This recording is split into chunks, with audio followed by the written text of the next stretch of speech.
CBSE के Hindi course ए के syllabus में व्याकरण का एक टॉपिक है पद परिचय। पद परिचय जो है यह बहुत कठिन टॉपिक नहीं है। मैं विद्यार्थियों से यह कहना चाहूँगा कि आपको इस टॉपिक को समझ लेना है, ठीक है, और समझने पर ज़्यादा ध्यान दीजिए। समझे रहेंगे तो परीक्षा में बहुत आसानी से आप इसके प्रश्न को हल कर पाएंगे। अब ध्यान दीजिए कि पद क्या है सबसे पहले, और उसका व्याकरणिक परिचय देना ही पद परिचय कहलाता है। जैसे हम लोग देखते हैं पद परिचय, पद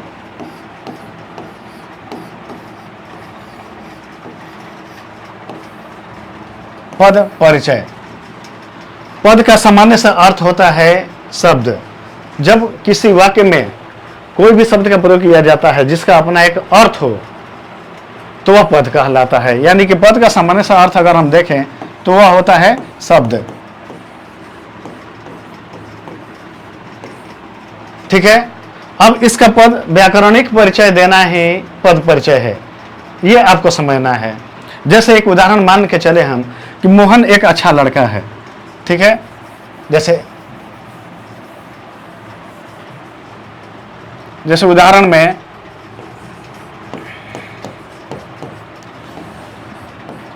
मोहन एक अच्छा लड़का है।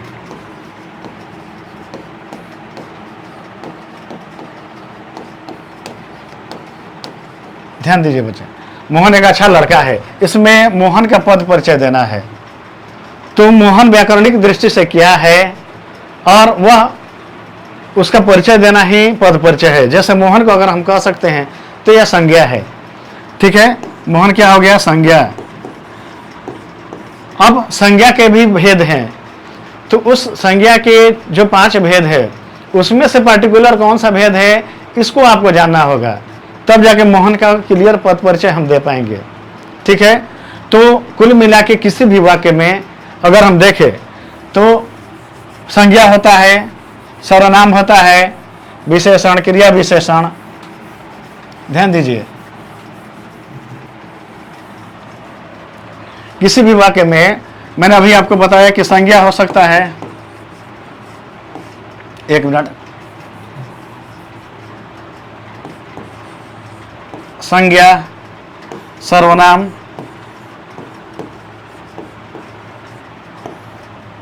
विशेषण,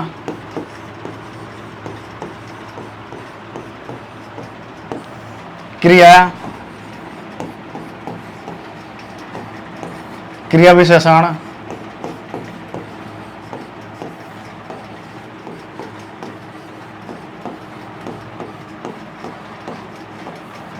और अव्यय। ये जो आप 6 आप व्याकरण के जो आप इसमें जो देख रहे हैं, यह 6 टॉपिक, इसमें से कोई ना कोई एक होगा। इसी का व्याकरणिक परिचय देना ही पद परिचय है। जैसे मान के चलिए कि हम संज्ञा का ही पद परिचय देते हैं, तो जो संज्ञा के 5 भेद है उसमें से वह कौन सा आता है। जैसे हम लोगों ने उदाहरण में देखा था कि मोहन एक अच्छा लड़का है। अगर मोहन का पद परिचय देना हो तो क्या लिखेंगे, समझते हैं इसको? ध्यान दीजिएगा,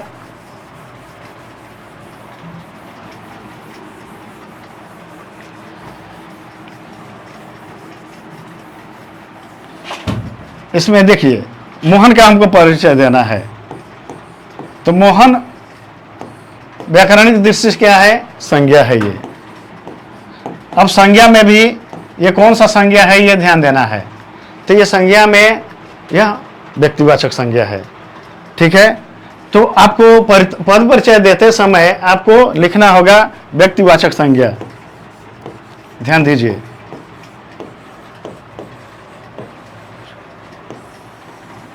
संज्ञा, इसके बाद कॉमा दे देंगे।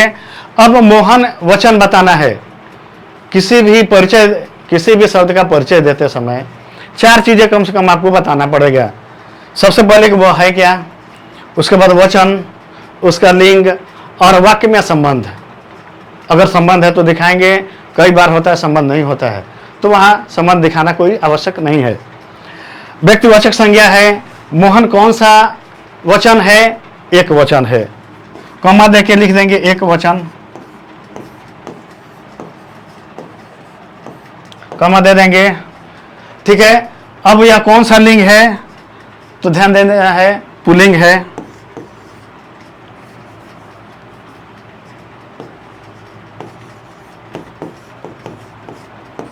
कॉमा दे दीजिए। हमने दे दिया, मोहन का परिचय दे रहे हैं हम लोग, तो व्यक्तिवाचक संज्ञा है, एक वचन है, पुल्लिंग है, और मोहन का अगर संबंध है वाक्य में तो वह भी दिखाएंगे हम। तो मोहन का संबंध अच्छा लड़का से है, तो यहां लिख देंगे संबंध।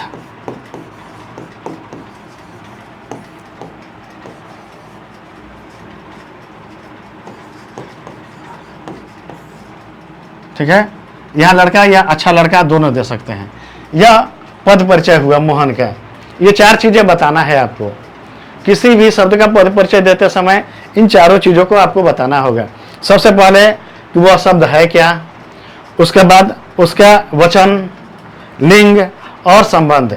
ये चार चीजें बताना होता है पद परिचय में, इसका जरूर ध्यान रखें। हो सकता है कि संज्ञा के जगह पर सर्वनाम का पद परिचय दे रहे हो, तो सर्वनाम में वह पार्टिकुलर कौन सा भेद है, वह वचन कौन सा है, एक वचन है, बहुवचन है, वह पुल्लिंग है या स्त्रीलिंग है, और वाक्य में किसी के साथ संबंध है या नहीं है। इन सारी चीजों को आपको ध्यान देना होगा। तो बच्चे, कई बार होता है कि खैर आप तो समझ गए कि संज्ञा का पद परिचय, सर्वनाम का पद परिचय, उसी तरह से विशेषण, क्रिया विशेषण दे देंगे। कई बार अव्यय का पद परिचय पूछ देता है। बच्चों, इसको थोड़ा सा ध्यान रखें आप लोग। अव्यय का अर्थ होता है जिसका कोई अपना अर्थ नहीं है। ठीक है, तो अव्यय का पद परिचय देते समय ज्यादा चीज नहीं, 2-3 चीजें लिख देना है। जैसे मान के चलिए, मैं एक उदाहरण दे रहा हूं, फिर आपको क्लियर हो जाएगा कि अव्यय का पद परिचय देते समय किस बात की सावधानी रखनी है। ठीक है,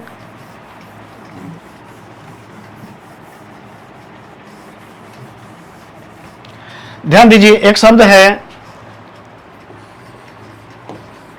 भर, इसका कोई अपना अर्थ नहीं है, यह अव्यय शब्द है। लेकिन जैसे ही यह एक अलग शब्द पेट के साथ जुड़ गया, तो यह क्या हो गया? एक नया शब्द बन गया, भर पेट। अब इस भर पेट का अपना अर्थ है कि पेट खाली नहीं है, पेट भरा हुआ है। ठीक है, तो यह आपको ध्यान देना है बच्चे, भर पेट। ठीक है, अब मान के चलिए कि वाक्य में दिया गया है कि मोहन ने भर पेट खाना खाया। मोहन ने भर पेट खाना खाया।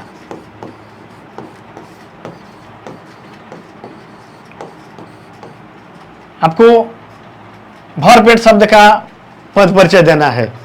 ध्यान दीजिएगा, कुछ भी पूछा जा सकता है बोर्ड परीक्षा में।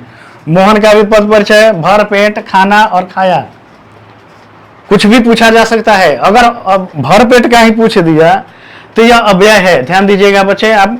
और जब भर पेट यानी कि अव्यय का पद परिचय देना हो तो थोड़ा सा इसका ध्यान रखेंगे।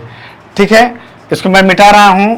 और अव्यय का पद परिचय देते समय किन बातों को सावधानी रखेंगे, उसको ध्यान से देख लेते हैं।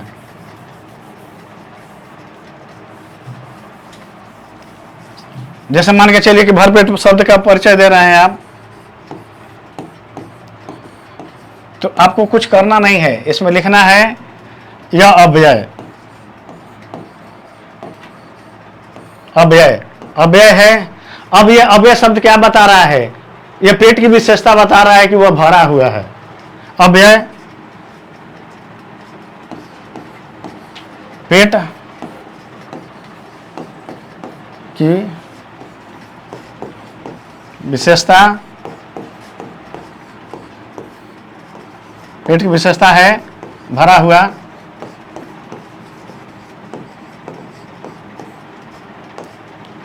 अब इसका अगर लिंग वचन अगर लिखना हो तो कोई आवश्यक नहीं है, लेकिन अगर आप चाहें तो लिख सकते हैं। लिंग और वचन इसका मोहन के हिसाब से चलेगा।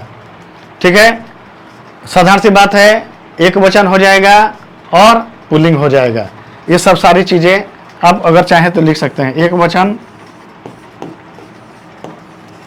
ध्यान दीजिएगा, एक वचन पुल्लिंग। यह अव्यय का पद परिचय हुआ, इतना आप लिखेंगे तो आपने पूरा का पूरा 1 मार्क्स का काम किया। यह पद परिचय से 4 मार्क्स का क्वेश्चन आएगा आपके बोर्ड परीक्षा में। तो इस तरह से मैं आप सभी विद्यार्थियों को यही कहना चाहूँगा कि किसी भी शब्द का पद परिचय दे रहे हों तो उसके पार्टिकुलर जो भेद है उसको लिखें, लिंग लिखें, वचन लिखिए, और वाक्य में अगर किसी शब्द के साथ उसका संबंध है तो संबंध लिखिए। अब और अगर ये वीडियो आपको अच्छा लगा हो तो इसको सब्सक्राइब करें और बेल आइकन को जरूर दबा दें। और इसी तरह से व्याकरण के और भी मैं बहुत सारे टॉपिक लेके आपके सामने आऊँगा। अगर वीडियो अच्छा लगे तो उसको ज़्यादा से ज़्यादा शेयर करें। तब तक के लिए धन्यवाद। जय हिंद।